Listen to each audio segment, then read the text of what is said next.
Fala, galera que vai fazer o concurso para a Assembleia Legislativa do Ceará. Eu sou o professor Renato da Costa, professor de Informática do Estratégia, e meu objetivo hoje é fazer com vocês aquela revisão de véspera, corrigindo as últimas questões da banca, para a gente poder perceber aí como os assuntos podem ser cobrados. Então, vem comigo, galera, vamos lá. Vamos ler a bula. Como é que é? A gente tem sempre que lembrar o conteúdo programático. Então, conceitos fundamentais de internet, intranet e redes de computadores. Conceitos básicos e modos de utilização de tecnologias, ferramentas, aplicativos e procedimentos de informática. Conceitos e modos de utilização de aplicativos para edição de texto, planilha e apresentação. Word, Excel e PowerPoint, utilizando-se a suíte de escritório Microsoft Office 2010 e 2013. Conceitos e modos de utilização de sistemas operacionais Windows 7, é velho. Noções básicas de ferramentas e aplicativos de navegação, Google Chrome, Firefox, Internet Explorer e correio eletrônico. Webmail, Outlook, 2010 e 2013. Noções básicas de segurança da informação e proteção, vírus, worms e outros tipos de malware. Então, antes da gente começar a trabalhar questões, deixa eu lembrar principais pontos aqui. Quando a gente fala de conceitos fundamentais de internet, a gente tem que lembrar que a internet é uma rede mundial, que não é regida por nenhum governo, é uma rede que surgiu de um projeto militar americano, que era a ARPANET, mas que foi desenvolvida, inclusive, com o patrocínio de empresas privadas, que começaram a construir o quê? O núcleo da internet. Núcleo esse que a gente chama de backbone. Então, para acessar a internet, a gente utiliza provedores. Existem diferentes hierarquias de provedores.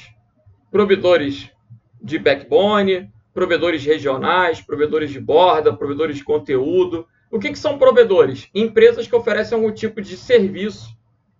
No caso, provedor de acesso é aquele que permite que você entre na internet. Bom, para acessar a internet, é necessário um protocolo, que é o TCP/IP. Qualquer equipamento conectado à rede necessariamente vai utilizar o TCP/IP. Galera, o examinador coloca internet e intranet. Qual é a principal diferença? A intranet é uma rede privada. Enquanto a internet é pública e seu conteúdo pode ser acessado por qualquer pessoa, a intranet é uma rede privada. Mas é uma rede privada que vai oferecer a mesma tecnologia da internet, ou seja, vai ofertar os mesmos serviços para os funcionários. Exemplo, assim como existem páginas na internet, eu posso ter páginas na intranet com conteúdo confidencial, páginas contendo ramais dos funcionários, páginas com informações para o público interno. Eu vou poder ter um e-mail só para comunicação interdepartamental, interpessoal, mas entre funcionários. Um e-mail que não vai servir, por exemplo, para eu mandar mensagem para a internet. Vai ser um e-mail para a comunicação interna da intranet. É possível que um mesmo recurso seja tanto da internet quanto da intranet? Bom, é possível que uma máquina pertença a duas redes. Eu posso ter um computador conectado tanto à intranet quanto à internet. Mas você tem que compreender o conceito de intranet, uma rede privada que faz uso da tecnologia da internet, mas voltada para quem? Para os funcionários, para o público interno da organização. Lembrem, em relação a redes de computadores, dos principais tipos de rede, LAN, MAN e WAN. LAN, rede local, MAN, rede metropolitana, e WAN, com W, é uma rede extensa, uma rede ilimitada, né? A internet é um exemplo de WAN. Ok? Quando o examinador fala conceitos básicos e modos de utilização de tecnologia, ferramenta aplicativa e procedimentos de informática, é muito vago.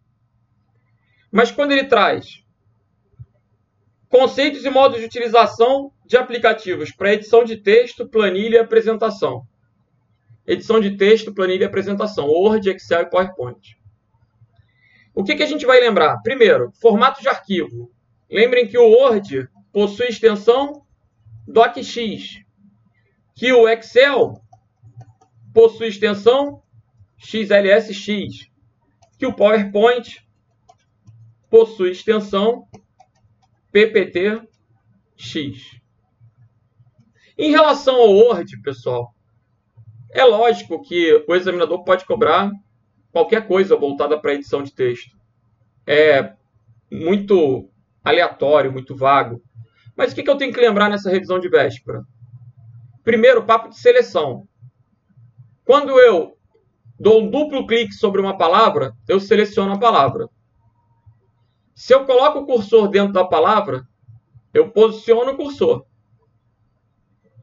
Muitas vezes, posicionar o cursor dentro da palavra é suficiente para aplicar um efeito de formatação. Como é que é? O CESP é uma banca muito prática. Ele pode colocar uma imagem e dizer que clicou sobre uma palavra ou que deu um duplo clique sobre uma palavra e, na sequência, pressionou um botão, usou um atalho de teclado. E aí você vai ter que conhecer, lógico, a funcionalidade, mas entender aonde ela vai se aplicar. E aí eu estou lembrando, né, que se o cursor estiver dentro da palavra, a formatação é aplicada à palavra inteira. Se você, obviamente, selecionar o trecho de texto, você vai aplicar o efeito naquele trecho. Não estou entendendo. Olha comigo.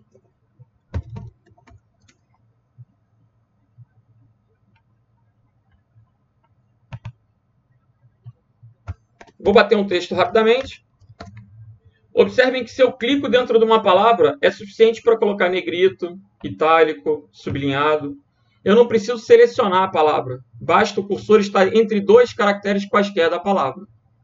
Agora, se eu quiser clicar e arrastar, ótimo. Aí eu coloco os efeitos naquele trecho selecionado. E aí você tem que lembrar que o duplo clique sobre uma palavra seleciona a palavra. Que o Ctrl clique seleciona o período. Como é que é? Ctrl clique. O período. Até o ponto. E o triplo clique seleciona o parágrafo. Muito rápido. Duplo clique é palavra, Ctrl clique período. E triplo clique parágrafo. Ok? Conhecer os ícones, né, os recursos de formatação, é uma condição elementar. Agora, quando eu penso no Excel, quais são os assuntos mais importantes relacionados a planilhas? Primeiro, aquele papo de referência relativa absoluta e mista, que é o uso do cifrão, quando congela um endereço de uma célula, e fórmulas, em geral, fórmulas de matemáticas, fórmulas estatísticas. Lembrar, ao construir uma fórmula, que os dois pontos representam até, o ponto e vírgula representam E. Como é que é? Vamos lá. Entrando no Excel rapidamente.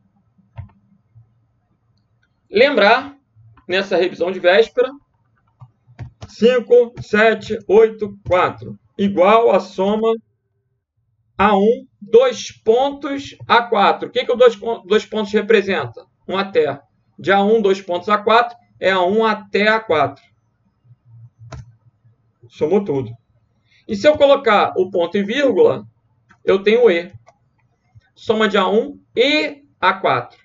Então, A1 e A4, 9. Lembrar dessa diferença. Saber que o nome das funções tende a ser sugestivo, então se cair média, é média aritmética, mínimo, máximo. São funções que podem vir e você, na hora da prova, inferir o que elas fazem. Bom, em relação a software de apresentação, o que mais cai é o conceito de slide mestre. Quando você pensa no PowerPoint, você tem que lembrar o conceito de slide mestre. O que o mestre mandar, faremos todos. O que você colocar no slide mestre, cada slide novo que você inserir na apresentação vai seguir esse padrão do mestre. Por exemplo, a minha apresentação ela tem um mestre. Se vocês observarem, todos os slides têm essa imagem, revisão de véspera. Então, por mais que eu passe os slides, por mais que eu adicione slides à apresentação, ele já vem com esse layout. Isso está no meu mestre. Ok? E aí, noções de sistema operacional Windows 7. A parte de gerenciamento de arquivos é uma parte sempre cobrada. Saber quando que o arquivo vai ser copiado, movido, quando ele vai para a lixeira, quando vai ser renomeado. Conhecer os caracteres que podem ser usados na hora de salvar um arquivo. Lembrar que a gente tem 9 caracteres inválidos. Quais são? Na hora de salvar, eu não posso usar os caracteres do bonequinho. Como é que é? Eu não posso usar a barra, que é a perna esquerda, a contrabarra, o corpo, pipeline, menor, maior, que são os braços. Eu não posso colocar 2 pontos asterisco, que seria a boquinha, nem o cabelo, que são as aspas, nem o sexo, que é uma interrogação. São 9 caracteres que eu não posso usar na hora de salvar um arquivo, na hora de criar um arquivo ou uma pasta. São caracteres que a gente chama de caracteres reservados, tem outras funções. E aí, noções básicas de ferramentas e aplicativos de navegação, Google Chrome, Firefox, Internet Explorer, correio eletrônico, noções básicas de segurança da informação e proteção. Esse trecho de vírus, worms e outros tipos de malware, a gente tem que ler a partir da cartilha.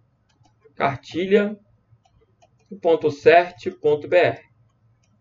Bom, destaquei os principais pontos. O que a gente vai fazer agora? Cair dentro de questões do CESP exclusivas de 2021. Então, vamos lá, galera. Questões de 2021. Vamos lá, pessoal. Primeira questão, Polícia Civil de Sergipe. Paulo, servidor de determinado órgão público, recebeu a seguinte mensagem em seu e-mail corporativo. Assunto: seu dispositivo está infectado e hackeado. Olha o texto. Oi, eu tenho mais notícias para você. Há alguns meses tive acesso aos seus dispositivos, os dispositivos que você usa para navegar na web. Instalei um cavalo de Troia nos sistemas operacionais de todos os dispositivos que você usa para acessar seu e-mail. Eu bloqueei o acesso aos seus sistemas por meio de criptografia de todas as suas informações, tais como imposto de renda, fotos e arquivos de trabalho. Tenho acesso a todos os seus arquivos, como, por exemplo, currículo, no diretório Meus Documentos. Para comprovar, veja a última data de atualização desse arquivo. Está datado no mês de agosto desse ano. Posso publicar todos os seus dados pessoais na nuvem, incluindo os dados financeiros, e ainda deixar seus arquivos indisponíveis para sempre. Acho que você não quer que isso aconteça, pois será um verdadeiro desastre em sua vida. Vamos resolver assim. Você me transfere R$1.000 em Bitcoin, equivalente à taxa de câmbio no momento da transferência, e assim que a transferência for recebida, eu removerei imediatamente o vírus de sua máquina e devolverei seu acesso. Minha carteira de Bitcoin para pagamento é 12345. E se eu descobrir que você compartilhou essa mensagem com outra pessoa, eu aviso a polícia e destruirei seus arquivos e sua privacidade financeira para sempre, e todos os seus dados se tornarão públicos. Galera, o que esse texto está representando? É uma situação bastante atual. A gente tem uma série de ataques hacker envolvendo a criptografia dos arquivos para cobrança de resgate. Esse tipo de ataque é chamado de ransomware. O malware que faz esse tipo de cobrança de resgate é chamado de ransomware. Ele está na moda, né? Tanto em concurso público quanto, de fato, em ataques em geral. Vamos ver.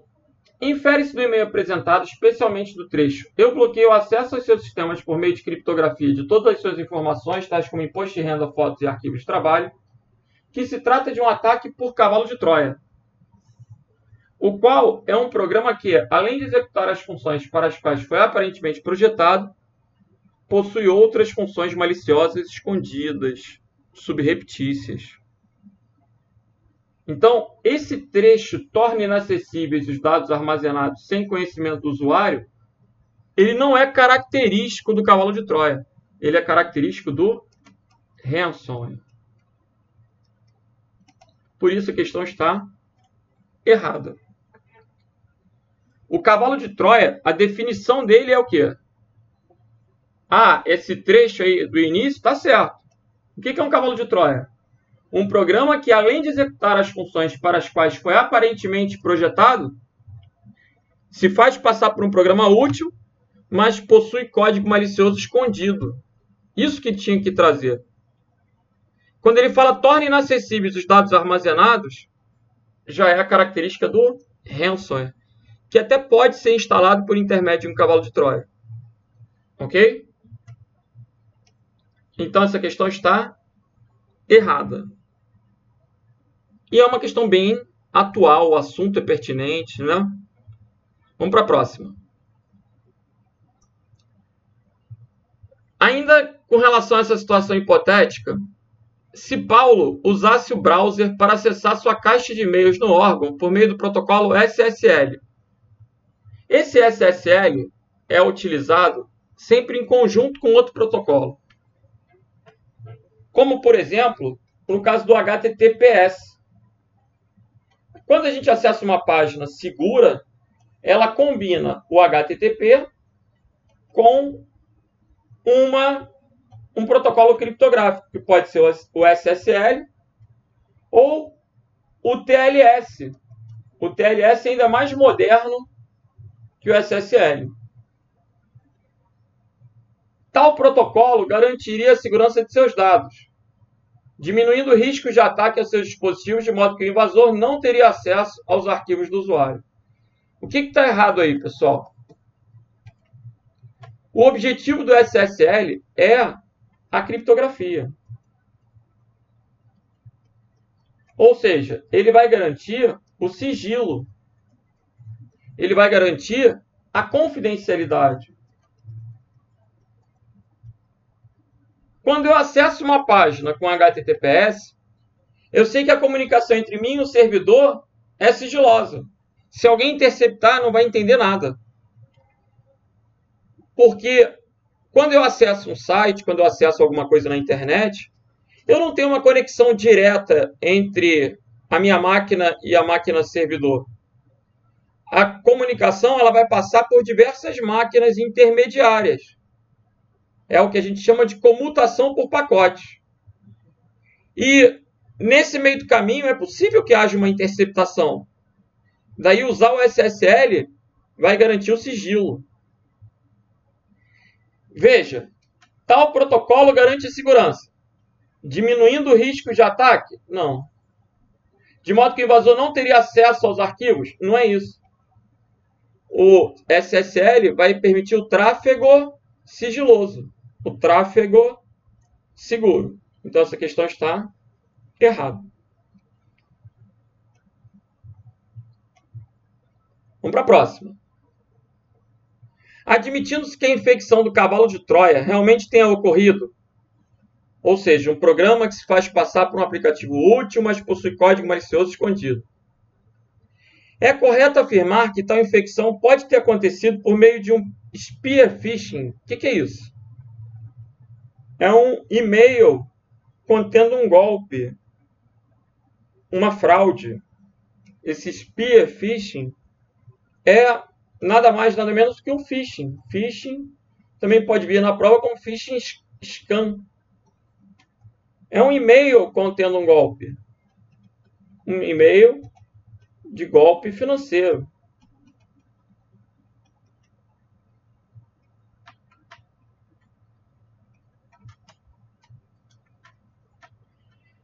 Então, voltando, admitindo que a infecção do cavalo de Troia realmente tenha ocorrido, é correto afirmar que tal infecção pode ter acontecido por meio de um phishing, de um e-mail fraudulento, o que teria sido evitado na máquina do usuário caso ele tivesse um anti-spyware instalado. E aí? E aí a questão está errada porque ela bagunça tudo, mistura tudo. O cidadão está falando do phishing. O que tem a ver o anti-spyware? Ele poderia ter um anti-phishing e não um anti-spyware. Anti-spyware é para evitar programa espião. Mas o enunciado não está falando de spyware. Por isso a questão está errada. Poderia ser evitado caso tivesse um anti-phishing. Um anti-phishing é um programa que vai sinalizar possíveis mensagens que sejam fraudulentas, golpes, né, para evitar que você caia nessa armadilha, que é a ideia do phishing. Então, essa questão está errada. Vamos para a próxima. De acordo com as premissas de segurança da informação, que a gente vai ler lá na cartilha. A grande diferença entre vírus e worm está na forma que se propagam. Até aí está certo. Vírus e worm podem se propagar, mas o vírus ele se insere em arquivos existentes na máquina. Ele precisa de um hospedeiro. Já o worm ele age de forma independente. Não se hospeda em arquivos existentes. Então vamos ver. O vírus, ao contrário do worm, não se propaga por meio da inclusão de cópias de si mesmo em outros programas. O não está errado. Mas pela execução direta de uma de suas cópias. Então, esse final. O vírus se propaga por meio da inclusão de cópias de si mesmo em outros programas. Esse seria o trecho correto. O worm, ao contrário do vírus, é que utiliza o quê? A execução direta, por exemplo, para se propagar, mas se propaga de maneira autônoma, independente. Então, essa questão está errada. Quem acessar a cartilha, dá uma olhada na página 31. Tem uma síntese com um comparativo entre os tipos de malware, que é bem interessante aí para concurso de um modo geral. Vamos para a próxima. Com relação a noções de vírus, valor da informação, procedimento de backup e aplicativo de segurança. Julgue o item a seguir. Vírus é um pequeno programa de computador que propositalmente se replica. Até aí está certo. E não depende de um usuário para se espalhar, uma vez que quando ativado se espalha automaticamente. E aí? E aí essa questão está errada. Por quê? Quando ele fala não depende de um usuário para se espalhar, o vírus necessita ser explicitamente executado pelo usuário.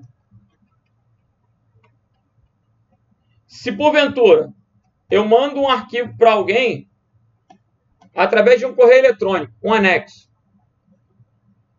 não é suficiente receber o e-mail para contaminar a máquina. Se o usuário não der um duplo clique abrindo aquele arquivo, ele não assume o risco, ele não infecta o computador.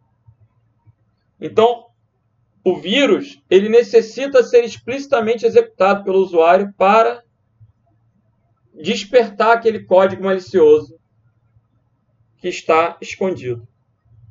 Essa questão está errada. Vamos que vamos. Agora, vamos falar um pouquinho sobre os navegadores. A respeito de programas de navegação, julgue o próximo item. O navegador Google Chrome permite a sincronização de dados, como histórico, favorito e senha, a partir da conta Google do usuário. Esse é um fato. Essa questão está certa.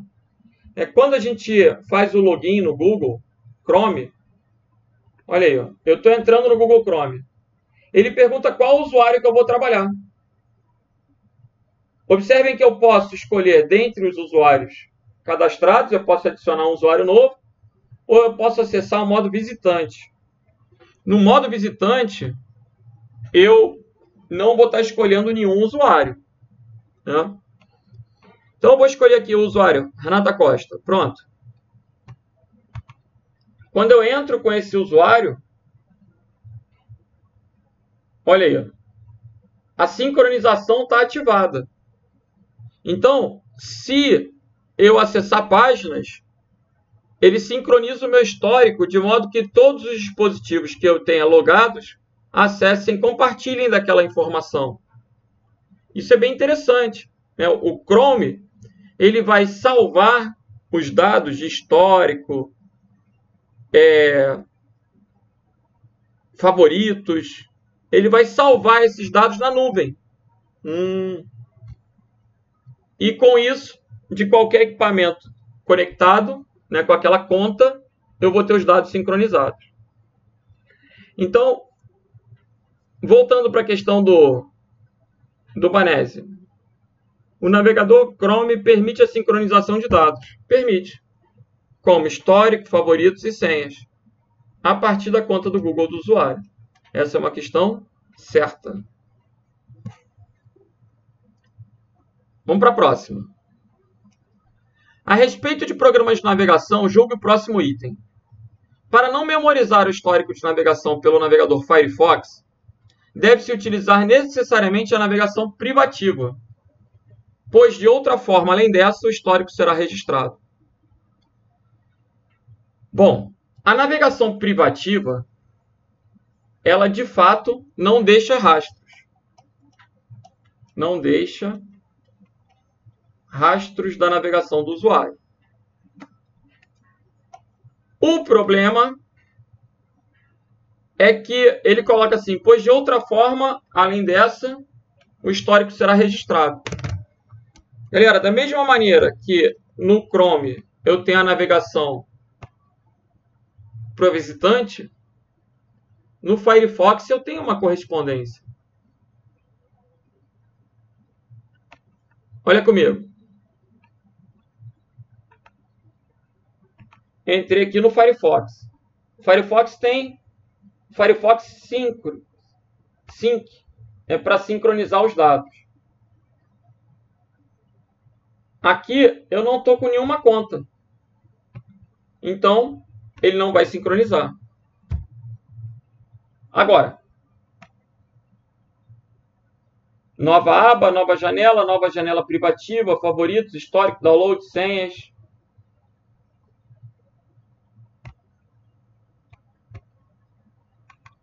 Eu posso acessar uma janela privativa. Ele não vai armazenar dados de navegação.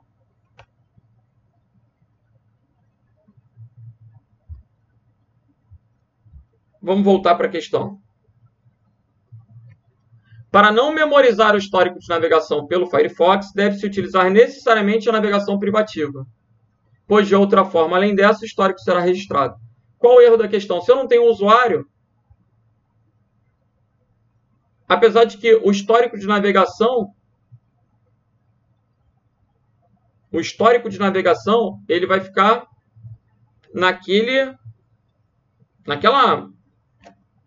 navegador, né? Por exemplo, aqui eu estou vendo o meu histórico de hoje, o meu histórico de julho, o meu histórico de 6 meses. Eu quase não uso o Firefox.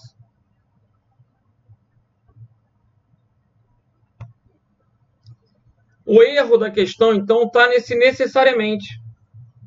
Por quê?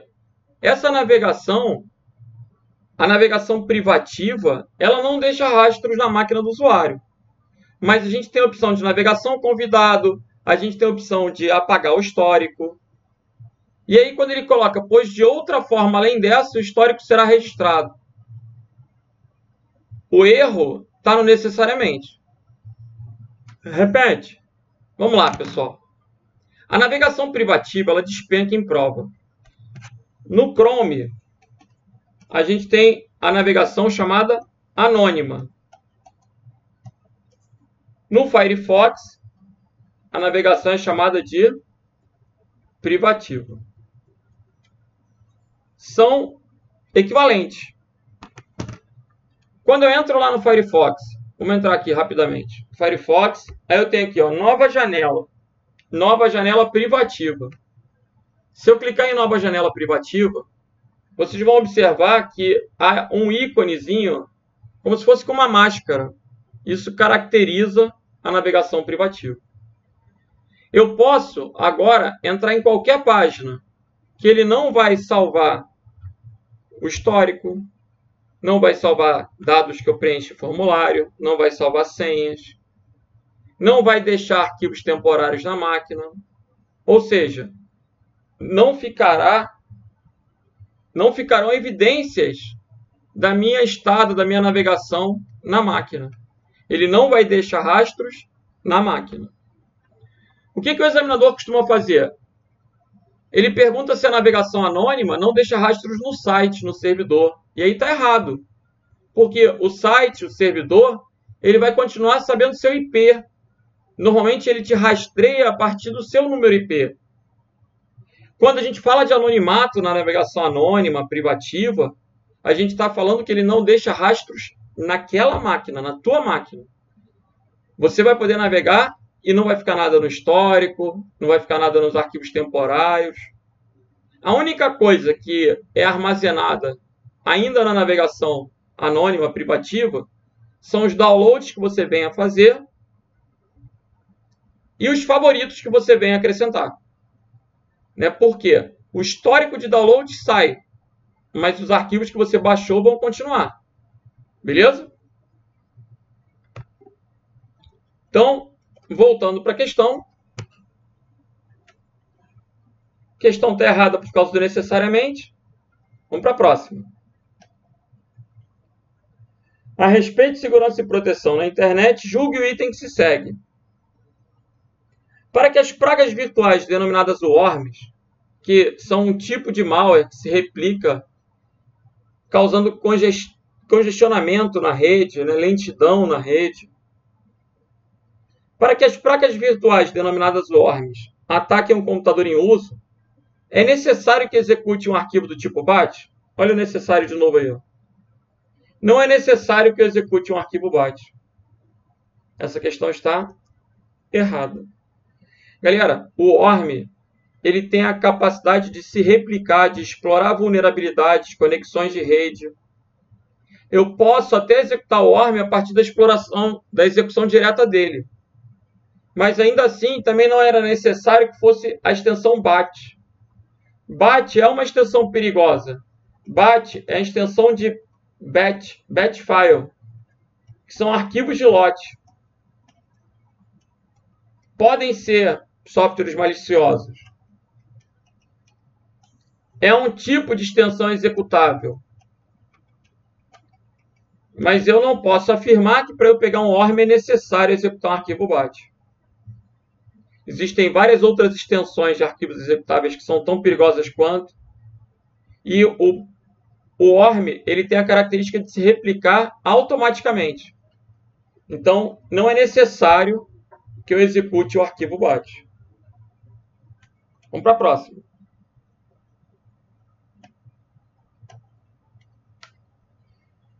Julgue o seguinte item. Por meio de configurações do IMAP e do SMTP, é possível ler as mensagens do Gmail em aplicativos como o Apple Mail e o Outlook? Sim. O que você tem que saber? Protocolo de correio eletrônico. Existe o IMAP, o SMTP e o POP. O POP se encontra na versão 3. O IMAP na versão 4. Então pode vir POP 3, pode vir IMAP 4. Aqui, a gente sempre usa dois protocolos. O SMTP é usado para envio das mensagens de correio eletrônico e o POP ou IMAP para recebimento. Então, o IMAP é o que a gente chama de agente de acesso à mensagem.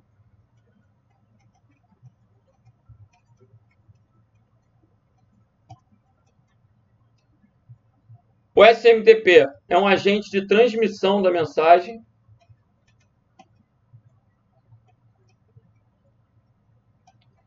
E o POP é um agente de acesso. Assim como o IMAP. O que eu tentei mostrar no desenho? Ou você usa o IMAP com SMTP, ou você usa o POP com SMTP. Para envio, é incondicional que haja o SMTP. Mas para recebimento, eu posso optar ou pelo POP ou pelo IMAP. O IMAP é mais moderno, tem mais recursos. Então, voltando. Por meio da configuração do IMAP para recebimento e do SMTP para envio, é possível ler as mensagens do Gmail em aplicativos tais como o Apple Mail e o Outlook. Essa questão foi dada como certa. Professor, é possível ler e escrever. Beleza. Né? Ele não perguntou respectivamente, ele não colocou nenhum caráter restritivo. Por meio das configurações do PopMap, esse programa no teu celular vai funcionar. O Outlook, o Apple Mail vão funcionar. Por quê? Essa é a configuração adequada. Usar o SMTP e um protocolo agente de acesso como o IMAP, que é mais moderno que o POP. Então, essa questão está certa. Vamos que vamos.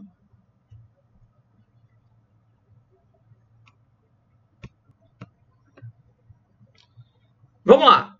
Caso se deseje ter acesso remoto a todos os aplicativos e recursos de um computador conectado em rede. O que é esse acesso remoto, pessoal?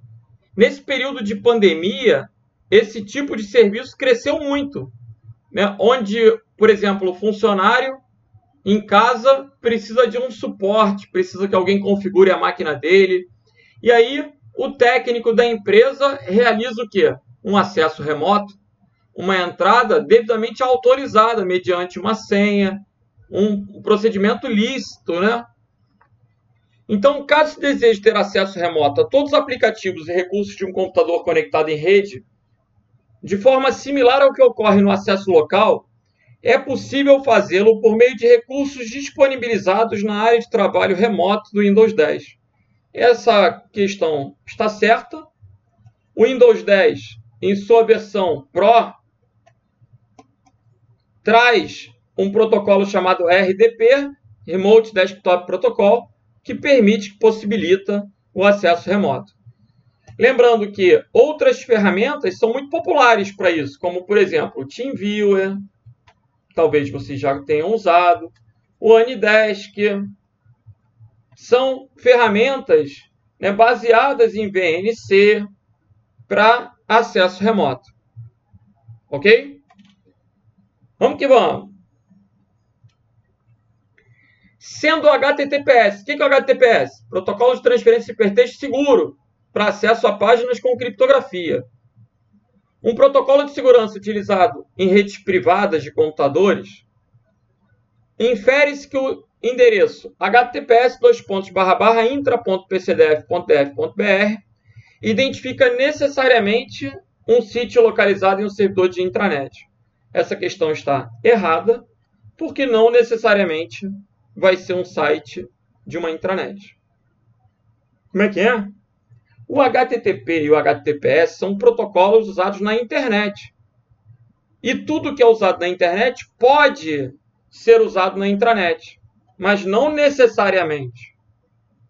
Lembrem que necessário representa uma coisa indispensável. Eu posso ter o HTTPS tanto na internet quanto na intranet. Professor, mas esse nome não sugere? Sugere, mas não é necessariamente, por isso a questão está errada. Veja que o nome intra.pcdf.df.br até sugere, mas não é necessariamente. Até porque pcdf.df.br é um domínio de internet. Esse domínio pcdf.def.br é um domínio válido na internet. Então, ainda que esse endereço remeta a uma página para um determinado login numa intranet, o que é possível, essa questão está errada. Não é suficiente ver o HTTPS para inferir ser necessariamente uma intranet. Isso está errado. Ok? Vamos para a próxima. O Google Chrome armazena a lista de sites que foram visitados pelo usuário, no histórico, né, que eu posso acessar com Ctrl H. Eu vou poder visualizar isso, então, por meio da opção de histórico. Lembrando que Ctrl H é a opção do histórico, Ctrl J é a opção para o histórico de downloads, Ctrl D é a opção para adicionar favoritos,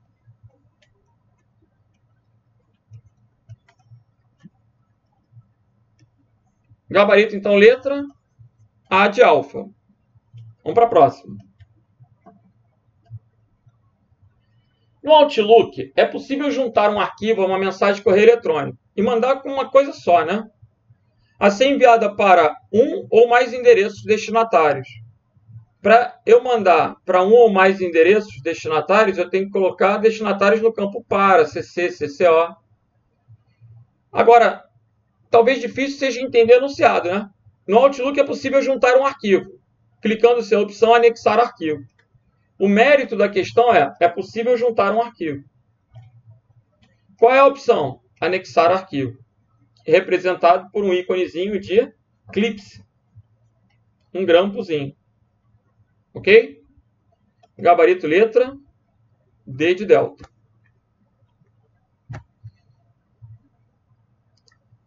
Vamos lá.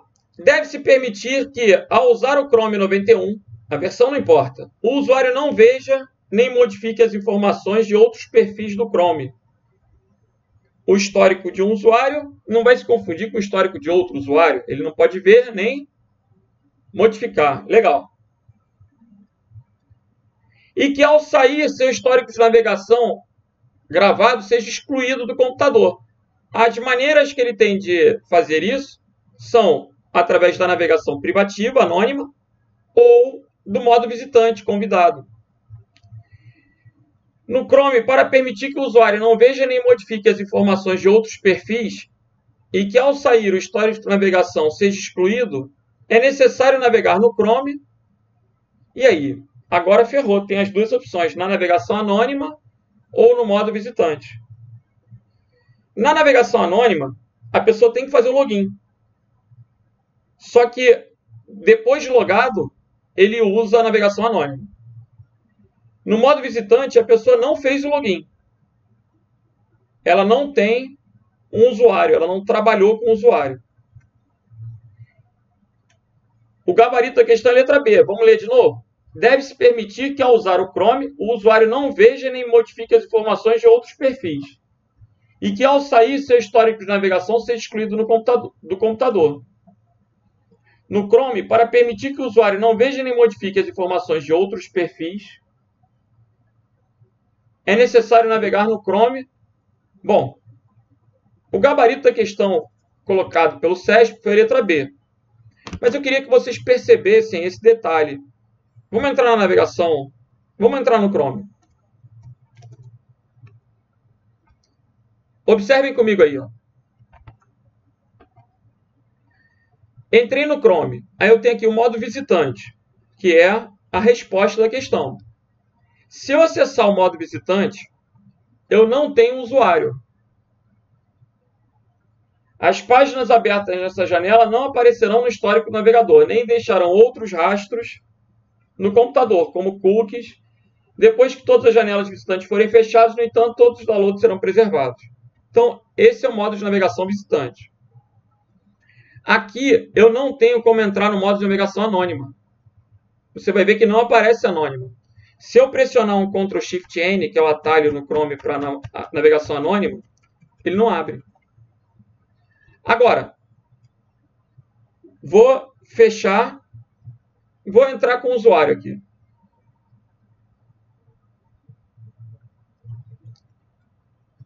Vou entrar de novo no Chrome.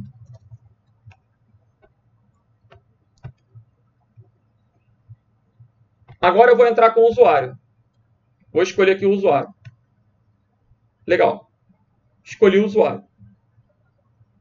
Estou usando uma conta aqui qualquer.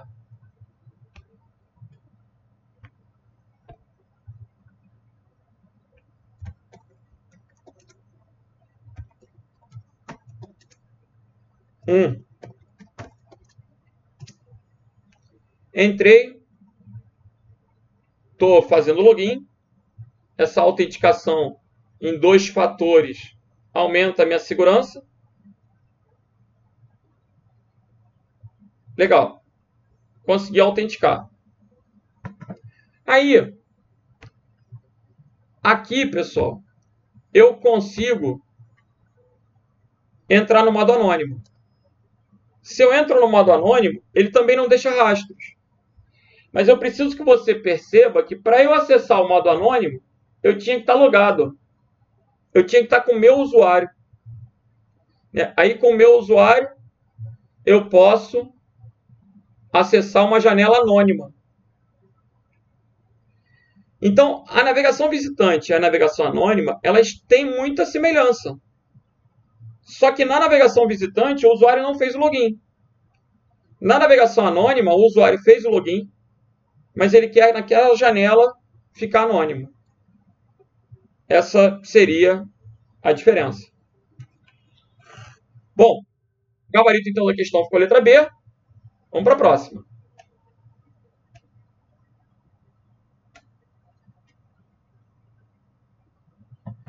No Chrome é possível acionar o modo de janela anônima, mantendo-se a navegação privada. Janela anônima, mantendo a navegação privada. No Chrome, o atalho para isso é Ctrl Shift N. No Firefox, o atalho equivalente é Ctrl Shift P. Uma bobeirinha aí para lembrar na prova. Quando eu uso a navegação anônima, altamente propensa a cair, nesse modo, letra A, apenas os históricos de navegação são gravados? Não, não são gravados. Não são gravados. A letra A está errada. Ele não vai deixar rastros na máquina, não vai salvar histórico, não vai salvar cookies. B, informações inseridas em formulários não são salvas. Isso é verdade. Não é apenas isso, mas não tem apenas. Informações inseridas em formulários não são salvas. Isso é verdade. Por que a C está errada? Apenas. Apenas dados de site são salvos no dispositivo? Não. Não vai ser salvo. Se eu estou navegando de maneira anônima, ele não vai preservar rastros na máquina. A única coisa que vai ficar são os downloads que você fez e os favoritos que você adicionou.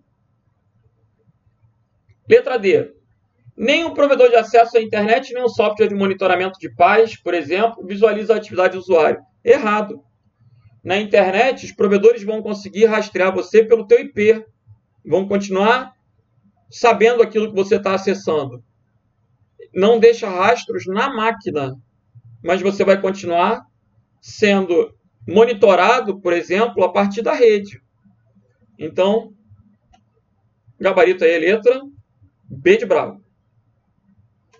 Vamos para a próxima. Voltamos para a segurança da informação. São assuntos muito cobrados no CESP, né? Os vírus do tipo cavalo de Troia, isso é muito ruim numa prova, pessoal. Por quê? O cavalo de Troia é um malware, mas o examinador do CESP entende que malware e vírus genericamente são a mesma coisa. Então, de uma maneira genérica, essa fala é interpretada como certa para o CESP. O cavalo de Troia é visto como um vírus. Na verdade, ele é um malware. Tinha que ser o malware do tipo cavalo de Troia. Malware é um termo genérico. Mas a gente vai abstrair se isso aparecer na prova. O vírus do tipo cavalo de Troia, também conhecido como Trojan, pode ser instalado por outros vírus e programas. Mas também pode infectar o ambiente por meio de links durante a navegação na internet. Ou até mesmo por meio de e-mails falsos, que são os phishings, os golpes. Então essa questão está certa. Ok? Lembra que o cavalo de Troia se faz passar por um aplicativo útil, por algo inofensivo, mas possui código malicioso escondido. Próximo. As intranets são redes que permitem utilizar as tecnologias de internet. TCP/IP, navegadores, mesmos programas, mesmos serviços. Então, intranets são redes que permitem utilizar as tecnologias da internet. Até aí tudo bem. Para conectar, por exemplo, uma empresa com seus clientes ou fornecedores por meio de VPNs. Bom, quando eu quero montar uma intranet, a intranet é voltada para quem? Para funcionários. Quando ele coloca uma empresa com seus clientes, fornecedores, isso caracteriza uma extranet. Por isso a questão está errada. As intranets são redes que permitem utilizar as tecnologias da internet para interconectar máquinas de funcionários de uma mesma empresa. Quando ele cita clientes, fornecedores, deixa de ser intranet e passa a ser extranet. Então, essa questão está errada.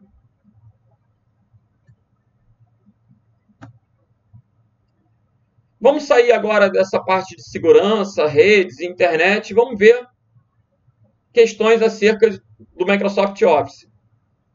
É possível inserir uma tabela em formato XLS, que é uma tabela do Excel, em um documento do Word? É possível? Sim. Eu posso inserir objeto. E posso editá-la nesse mesmo documento usando a barra de ferramentas do Excel? Posso. Galera, o Office tem um recurso chamado OLI. OLI é Object Link Embedding. Vinculação e incorporação de objetos. Se eu clicar aqui em inserir, olha que legal. Inserir objeto. Eu posso selecionar um arquivo. Vou escolher aqui um arquivo do Excel, que é o exemplo.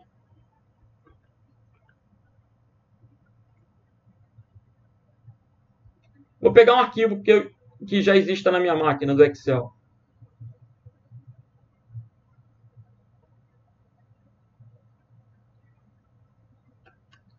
XLSX. Vamos ver aqui se tem algum.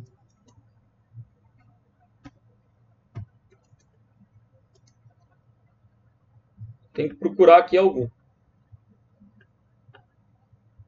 Vou pegar esse mesmo, do Calc. O que eu estou fazendo? Estou inserindo um arquivo do Excel dentro do Word. A demora. O computador está processando. Imagina, eu estou com aula, né, com a filmagem, gravação, transmissão. Travou?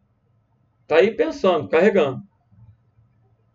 Ele vai colocar a planilha dentro do documento. Depois que ele fizer isso, se eu clicar dentro da planilha, ele vincula ao Excel. É o OLI, Object Link Embedding. Vinculação e incorporação de objetos. Travou. Mas é possível, a questão está certa. Eu vou deixar aí pensando. Se a gente conseguir, se ele voltar, eu mostro. Mas a questão está certa. Vamos para a próxima. Para sublinhar uma palavra no texto, é necessário selecionar a palavra e em seguida clicar o botão sublinhar da barra de ferramentas ou pressionar simultaneamente Ctrl S. O SESP deu essa questão como certa. O botão, de fato, é o botão de sublinhar. O Ctrl S também é o atalho correto. A minha crítica é o necessário. Por quê? Para sublinhar a palavra, não é necessário selecionar a palavra. Eu posso apenas colocar o cursor dentro da palavra. Ainda que seja comum selecionar a palavra. Mas o examinador abstraiu e considerou essa questão como correta. Repete. Para sublinhar uma palavra, eu posso apenas... Olha aí, voltei para o Word. Eu vou cancelar essa operação do OLI, porque o computador estava muito carregado. Ainda está, né?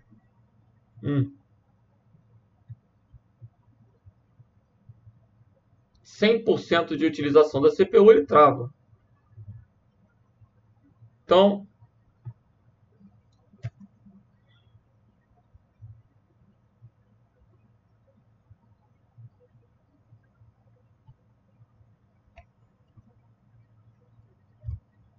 vamos ver se eu vou conseguir aqui. Não vou conseguir. Entrou no loop e não vou conseguir. Mas, o que eu quero colocar é o quê? Se eu clicar dentro de uma palavra e clicar no sublinhado, é suficiente para que ele coloque sublinhado na palavra inteira. Eu posso selecionar a palavra? Posso. Seria legal usar o é possível. Se ele colocasse é possível, a questão seria irrefutável. Ok? Mas o gabarito dela é certo. Vamos para a próxima. Denomina-se backdoor. Voltamos para a segurança da informação. O que é um backdoor? Uma porta dos fundos aberta. Um programa que vai permitir a entrada de intrusos. Não é uma ferramenta de acesso remoto autorizado, lícita. Não. Backdoor vai permitir que alguém entre no seu computador sem senha, sem autorização. Denomina-se backdoor a situação em que o usuário sofre um ataque, seus dados são criptografados e ficam inacessíveis, então exige-se pagamento de resgate? Questão errada. Denomina-se ransomware. Ransomware é o programa que vai ser utilizado para cobrança de resgate, para criptografia do disco. Ransomware. Então essa questão está errada.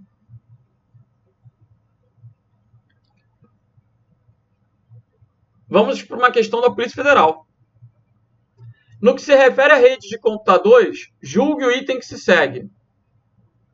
O SMTP é um protocolo para envio de mensagem de correio eletrônico. O SMTP é um protocolo indicado para prover o serviço confiável de transferência de dados em formulários. Essa questão está errada. Quando ele fala em formulários, a gente pensa em páginas. As páginas da web, por exemplo, imagina a página da estratégia, que você quer comprar um curso. Aí você vai preencher seu nome, seu endereço. Quando você está usando aquela página, você está com HTTP ou com HTTPS. O HTTP e o HTTPS é que vão permitir que você acesse uma página e preencha os dados de um formulário. E esses vão ser os protocolos utilizados para o tráfego, para a postagem desses dados do formulário, né, para o envio dessas informações preenchidas no formulário. SMTP é para correio eletrônico. Qualquer coisa diferente está errada. SMTP é um protocolo indicado para prover o serviço confiável de transferência de dados em formulários, no caso de site? Não. Em caso de site, a gente vai usar HTTP ou HTTPS. Se ele fala um protocolo indicado para prover serviço confiável, o indicado seria o quê? O HTTPS. O HTTP não é indicado, porque ele não é seguro. Ok? Então, o indicado aí seria o HTTPS. Para essa questão ficar correta, tinha que colocar o HTTPS. Aí ficaria legal. Beleza? Mais uma. A respeito de internet e intranet, julgue o item a seguir. Se quando do acesso ao site https://www.gov.br/pf/pt-br for visualizado o ícone de um cadeado cinza ao lado da URL. Pessoal, sempre que for visualizado o ícone de cadeado, está usando HTTPS. Ou seja, o tráfego é criptografado. Então, vejamos. O símbolo em questão estará sinalizando que esse ambiente refere-se à intranet? Não. Pode ser tanto da internet quanto da intranet. Os protocolos são os mesmos na internet e na intranet. Toda hora o examinador do SESP tenta induzir que o HTTPS é para a intranet. E aí você vai dizer que está errado. Os mesmos protocolos usados na internet vão poder ser usados na intranet. Então, a partir do protocolo, eu não sei se é internet ou intranet. Não há como diferenciar. Por isso, a afirmativa está errada. Beleza? Galera, a gente abordou os principais pontos do conteúdo programático. Corrigimos dezenas de questões do SESP de 2021, em exclusivo. E, dessa forma, espero ter colaborado aí. Espero que vocês arrebentem na prova amanhã. Amanhã estaremos juntos no pós-prova para correção das questões, para verificar uma possibilidade de um possível recurso, né? Sem ser redundante. Então, cabendo recurso, a gente vai estar sinalizando. Amanhã, pós-prova, a gente já coloca aí o gabarito extraoficial para que vocês possam reduzir a ansiedade aí. E é isso, galera. Boa sorte, muito sucesso. Fiquem com Deus. Até a próxima. Valeu!